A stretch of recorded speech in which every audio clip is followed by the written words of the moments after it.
Customer வந்து இப்போ வந்து பார்சல் கேட்டிருக்காங்க. அவங்களுக்காக பார்சலில் வந்து நாங்கள் சில்வர் கண்டெய்னரில் பேக் பண்ணுறோம். ப்ரெப் பண்ணி போட்டுக்கிறோம்.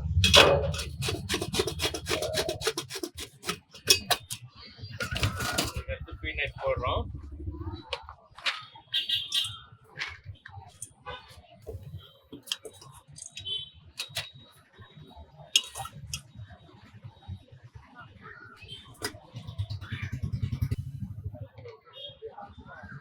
லைட்டாக மேலே டேஸ்ட்டுக்காக ஆனியன், கொரிண்டர் லீஃப் அண்ட் ஓம் பொடி ஆட் பண்ணி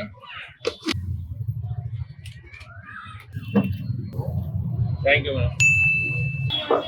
கட்டோட செட்டுக்கு கடை செட்டுக்கு ஃபர்ஸ்ட் டைம் இதோட மருமா வந்து இங்க சாப்பிட்டுருக்கா நிறைய வாட்டி. அவ சொன்னா இங்க நல்லா இருக்கும் கட்டோட செட்டை போய் சாப்பிட்டா இருக்குன்னு. நாங்க வேற ஷாப்பிங்காக வந்தோம். இங்க பார்த்தோம் ரொம்ப க்ளீனா டீசெண்டா வச்சிருக்காங்க. ரேட் அஃபோர்டபுளா இருக்கு, ஹைஜீனிக்கா இருக்கு. ஸோ ஜஸ்ட் ட்ரை பண்ணோம், நல்லா இருக்கு. ஸோ பார்சலும் வாங்கிட்டோம் வீட்டுக்காக. So best wishes to the கடைக்காரரு. Thank you, all the best. Thank you.